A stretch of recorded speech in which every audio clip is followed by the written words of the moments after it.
भाई ये टोयोटा की मोस्ट डिमांडेड कार है। मोस्ट डिमांडेड इस गाड़ी पे ना एक साल की वेटिंग आ रही है। ठीक है यार, अपग्रेड कर दिया पूरी गाड़ी को। और सनरूफ चेक करो कितनी बड़ी है भाई। अगर पीपीएफ के अंदर हाइड्रोफोबिसिटी नहीं होगी तो ये कभी भी ना ड्रॉपलेट बनेगा ही नहीं। अपनी हुडीज और बाकी सब चीज़ें तो रेडी हो गई हैं। तो हमारा लोगो कैसे बनेगा देखो। Good morning everyone. इंजन की आवाज़ के साथ भाई आज विक्की की तबीयत ख़राब थी। विक्की इज़ टेकिंग रेस्ट और आज गेट वेट हम खोल रहे हैं। नॉर्मल हाइट पे तो गाड़ी पे चढ़ना बड़ा मुश्किल है भाई ऑनेस्टली। कोई नहीं, इसको ना यहाँ से कर देते हैं auto. Good morning once again. Sat Shri अकाल सबनू ते सबनू राम राम ते सबनू सलाम एज वेल। आई होप आप सभी लोग अच्छे होंगे और ठंडी के मज़े ले रहे होंगे। वी आर एन्जॉइंग, आप भी एंजॉय करो। एक बार गेट बंद कर दूँ मैं। गाड़ी का कंप्रेसर ऑन हो गया, आवाज़ आ रही होगी।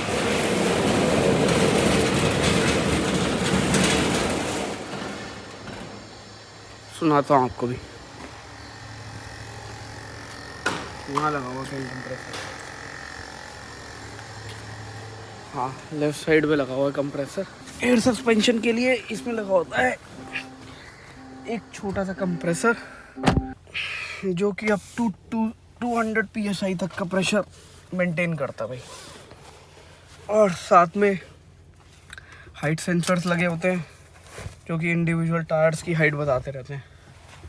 अब इसको नॉर्मल पे कर ले भाई। अगर आप कोई भी गाड़ी लोगे जिसमें हाइट एडजस्टमेंट का फीचर आता है, उसको एक्सेस हाइट पे मत चलाना। जो टायर है ना वो व्हील आर्चेस के साथ टच होंगे जब आप गाड़ी घुमाओगे। मैं आपको अपने एक्सपीरियंस से बता रहा हूँ। So I have a meetings back to back. फिर आज हमारे को अपनी हुडीज़ और बाकी सब चीज़ें तो रेडी हो गई हैं।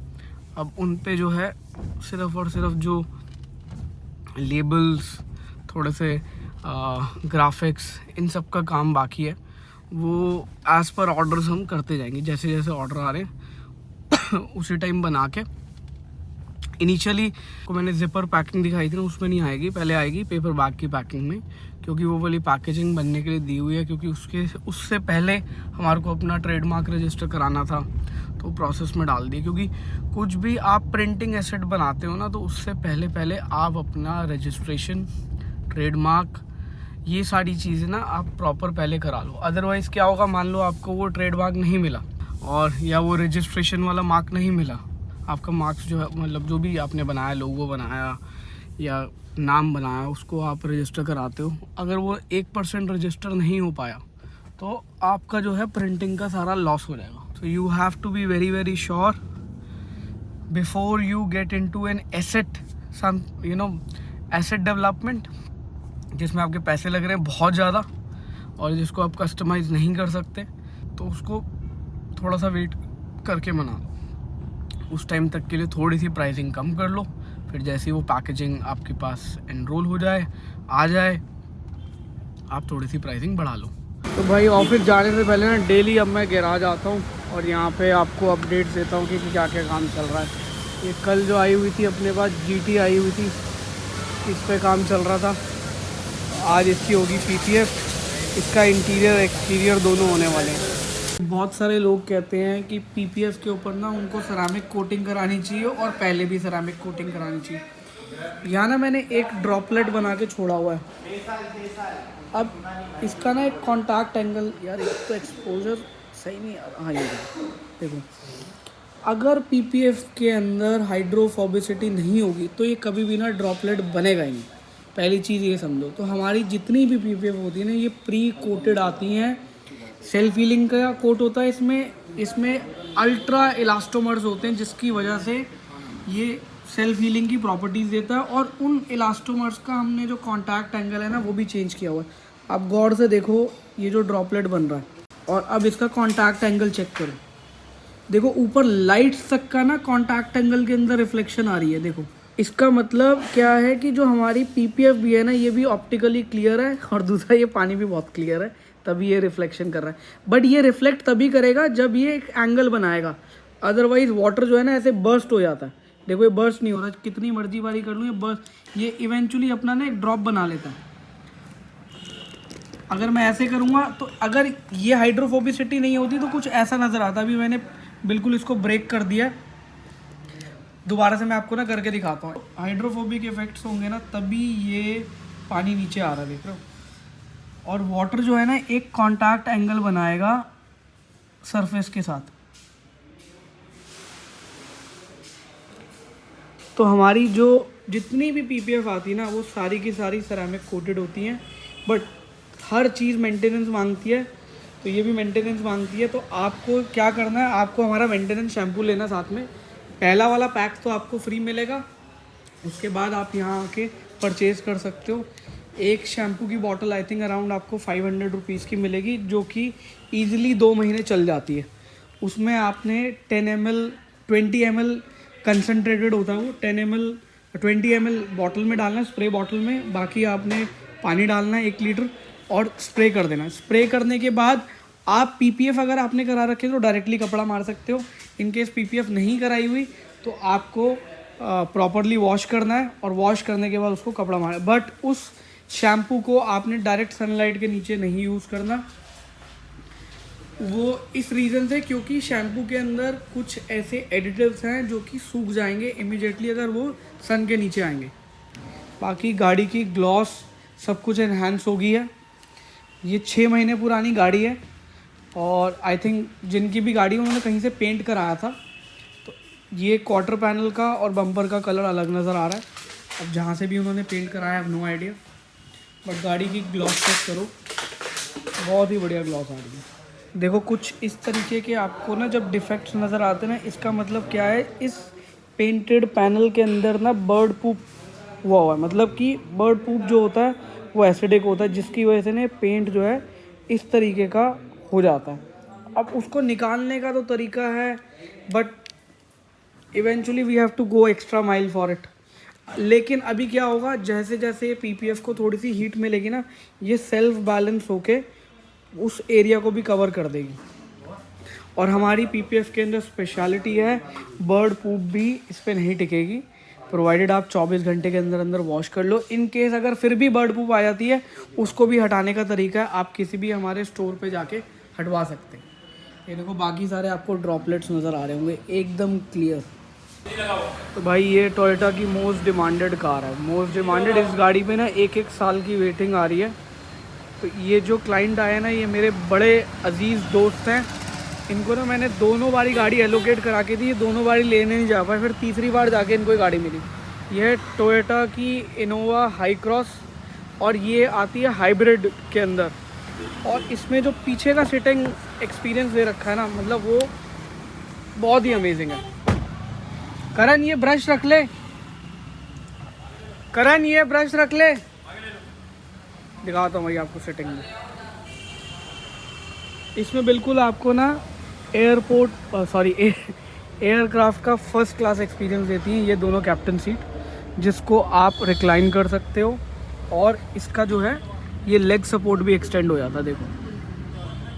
तो बिल्कुल आपको एस क्लास वाला एक्सपीरियंस या एयरक्राफ्ट के फर्स्ट क्लास वाला एक्सपीरियंस देती है। और गाड़ी बहुत ही कंफर्टेबल है। इसका जो सस्पेंशन सेटअप है ना, वो बहुत ही कंफर्टेबल है। और आगे से भी इन्होंने पूरा का पूरा जनरेशन ही चेंज कर दिया। ऊपर दे रखी है कमाल की एम्बियंट लाइटिंग। मेरे को हल लगता है हर गाड़ी में ना सॉफ्ट क्लोज हो रहा है, तो इसमें दे रखी है कमाल की एम्बियंट लाइटिंग, वो देखो। और ये पूरा का पूरा इन्होंने चेंज कर दिया। This is more toward their new design for the dashboard, और कमाल ही कर दिया। और ये एडास के साथ आती है विद मेमोरी सीट्स का ऑप्शन। ड्राइवर साइड की है खाली, बाकी दूसरी जगह की नहीं है। पर ठीक है यार, अपग्रेड कर दिया पूरी गाड़ी को। और सनरूफ चेक करो कितनी बड़ी है भाई। तो भाई अपनी लाइफ तो कुछ इसी तरीके से चल रही है, गैराज, ऑफिस।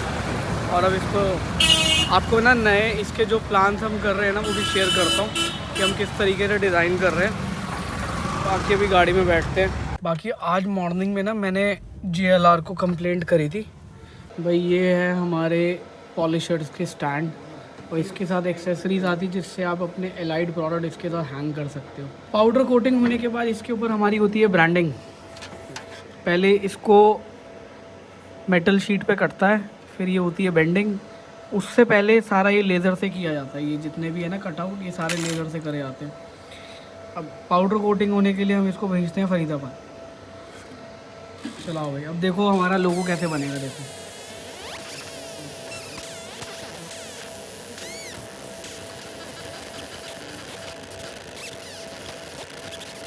और फाइनल रिजल्ट भी देख लेना।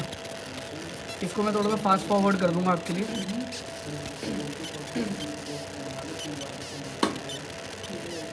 साहिल जैसे अभी ये रेड है, इसका अगर हम कलर ब्लैक करेंगे तो कुछ फ़र्क पड़ता है?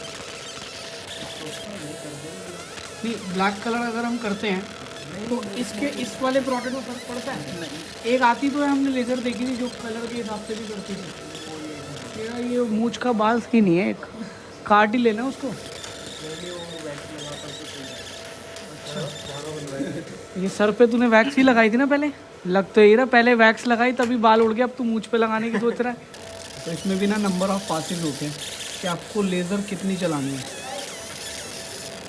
और वो डिपेंड करता है कि आपके पाउडर कोट की थिकनेस क्या है, और पाउडर कोट की थिकनेस डिपेंड करती है कि आपने कितना मोटा इसके ऊपर मतलब पार्टिकल पाउडर कोट करवाया है।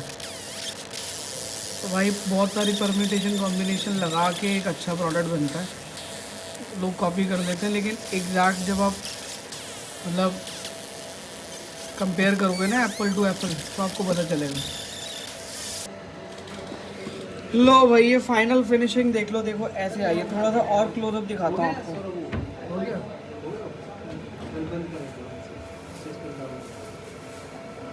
अगर आपका कैमरा फोकस नहीं करता ना तो आप जूम वाला यूज़ करके देखो, उससे करेगा पक्का। अब मैजिक शो देखो भाई। तो भाई ये कुछ लगेगा अपने यहाँ पे सेटअप। ये साइल मल्टीपल कलर में चलेगा ये, उसमें भी चल जाएगा एक कलर में सर। बट मुझे ऐसा लग रहा है स्टार्स कम नहीं है सर, एक आधा वो हो गया इसमें, बंद हो गया। सिंगल कलर एक आधे की वो निकली हुई है सर, वो काम नहीं। जैसे अब इधर ये वाला स्पेस एम्प्टी है बिल्कुल। सर वो वहाँ पे रिफ्लेक्टर है ना, जो कलेक्टर है वहाँ पे सही से नहीं लगे हुए ना अभी सारे। अच्छा, वहाँ पे बिल्कुल अलाइन करके कटेंगे, बिल्कुल आगे तक लगेंगे, तो आगे पीछे है ना वहाँ से। तो भाई बिफोर वी लॉन्च हमें एक बार ना सारी चीज़ें चेक करनी थी कि जो हमने साइजेस बनवाए हैं और जो सारी चीज़ें करी हैं अपने क्लोथिंग वाले ब्रांड के लिए प्रॉपर हुई या नहीं हुई। तो ये आ गया अपने पास स्मॉल साइज़। हर कलर के अंदर हमने एक एक सैम्पल मंगाया था, क्योंकि अब इसके बाद इसमें फाइनल जो होना है ना वो सिर्फ यहाँ पे लोगो आएगा, और जो दो मैंने आपको डिज़ाइन दिखाए थे वो। तो अब इनकी ना एक बारी बस ओपन करके टेस्टिंग करनी है कि सारी चीज़ें अपने हिसाब से हुई या नहीं हुई, और इसको इमीडिएटली हम लॉन्च करने वाले हैं भाई। तो लॉन्च के लिए मोस्ट लाइकली एक मीटिंग मेरी सेटअप हुई है, पहले उनके वहाँ जाएंगे ताकि आपको भी ना किसी एक अच्छे कॉज के साथ जोड़ा जा सके। So once that is finalise फिर हम इसको लॉन्च कर देंगे, और कोशिश यही है कि इस वीकेंड से पहले पहले कर दें। और ये देखो ये अपने फ्यूम्स के जो फाइनल बॉक्सिंग, फाइनल मतलब पैकेजिंग है ना, उसकी डिज़ाइनिंग भी होगी बॉक्स की। Take a breath of the luxury air. तो ये सारी चीज़ें प्रिंटिंग ना अपनी यहीं पे हो रही है। अभी हमने फाइनलाइज किया है ये वाला गोल्डन। अब ये since these are like matte boxes, तो इसके ऊपर थोड़ा सा गोल्डन ऐसे ऐसे ही आएगा, क्योंकि ये सारे स्क्रीन प्रिंट हुए हैं। तो स्क्रीन प्रिंटिंग के अंदर ना जो बहुत माइक्रो डिटेलिंग होती है ना वो नहीं हो पाती, मतलब उसकी लिमिटेशन है, क्योंकि जब हम स्क्रीन से पेंट को पास करते हैं ना तो उसके लिए स्क्रीन के अलग अलग साइजेस होते हैं, साइजेस के हिसाब से स्क्वीजी का प्रेशर दिया जाता है। I mean it's very technical, हम बात करेंगे इस बारे में कुछ टाइम बाद। बाकी अपना ये देखो ये लैब ये वाला कल परसों खाली हो जाएगा, और इनकी प्रॉपर जो है ना वो हमने टेबल वेबल बनवा ली है, स्टोरेज बनवा ली है। ये लैब वालों का रूम भी रेडी हो गया। ये देखो हर बारी ऑन करते हैं ना, देखो इसका कलर चेंज हो जाता है। देखो येलो है, अब ब्राइट हो जाएगी, अब येलो टोन में चलेगी, अब वाइट हो जाएगी। और इसको हम ना रिमोट से भी कंट्रोल कर सकते हैं, विच इज़ गुड। बाकी इधर भी हमने फेल्ट फैब्रिक का यूज़ किया है ताकि दीवार पे ना इवन कलर आए। और इधर भी फेल्ट फैब्रिक यूज हुआ है, बट ऊपर कुछ फ्रेम्स आएंगे, फिर उसको फाइनलाइज कर देंगे। बाकी अभी आपको ना मैं साइजेस खोल के भी दिखाता हूँ कि स्मॉल, मीडियम, लार्ज, एक्सेल, मतलब उसमें से आपको कौन सा सेलेक्ट करना चाहिए। वैसे तो हुडीज़ जो है ना वो थोड़ी सी एक्स्ट्रा साइज में ही अच्छी लगती है। खोली जॉन, एक स्मॉल खोल दे, एक मीडियम खोल दे। अभी फ़िलहाल ना कुछ इस तरीके की पैकेजिंग में ही आएगा, क्योंकि जो इसका हमने जिपर बैग है ना वो बनाने के लिए, देखो रेड के साथ ब्लैक कितना सही लग रहा है, मस्त लग रहा है एकदम। ये हमारा साइज़ कौन सा जॉन? लार्ज। ये लार्ज है। अच्छा, और ये स्मॉल है।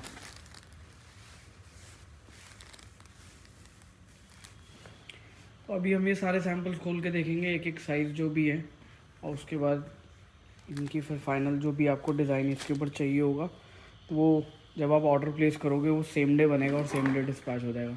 आई होप आपको ये व्लॉग अच्छा लगा होगा। व्लॉग अच्छा लगा तो give it a thumbs up. Channel पे नए हैं तो do subscribe to my channel. और कुछ मैं आपको बिजनेस टिप्स दूंगा आगे वाले व्लॉग्स में कि आपने अगर अपना कुछ ब्रांड लॉन्च करना है तो आप किस तरीके से लॉन्च कर सकते हो। हालांकि मैंने सारा प्रोसेस जितना भी है वो आपको दिखाया ऑलरेडी कि स्टेप बाय स्टेप आपको क्या क्या करना है ताकि प्रॉपरली आप भी अपना ब्रांड लॉन्च कर पाओ। हाँ, लॉन्च जो होता है ना वो बहुत इंपॉर्टेंट होता है कि जिस दिन आपने प्रोडक्ट अनवील किया और मार्केट में बेचने के लिए शुरू कर दिया, उस दिन आपको क्या करना है और उसके बाद एग्जैक्टली, क्योंकि उसके बाद इमीडिएटली आपको एक्ट करना है कि प्रोडक्ट की डिलीवरीज टाइम पे हो और प्रोडक्ट जो है कस्टमर तक विद इन द टाइम जो भी आप डिसाइड कर रहे हो वहाँ तक पहुँच जाए, और जो भी आप कमिट कर रहे हो पहुँच जाए। और उससे पहले के जो क्वालिटी चेक्स हैं वो भी इम्पॉर्टेंट है। तो ये सारी चीज़ें तब होती हैं जैसे ही आपके पास ऑर्डर आ जाता है। ऑर्डर के बाद जब आपने उस कस्टमर को डिलीवर करना है तो उससे पहले क्या क्या चेक्स होने चाहिए ताकि वो प्रोडक्ट कस्टमर तक सही तरीके से पहुँचे और उसका एक एक्सपीरियंस जो है ना वो आपके साथ जुड़ा रहे, बढ़िया वाला। तो इस व्लॉग को यहीं एंड करते हैं और मिलते हैं नेक्स्ट व्लॉग में।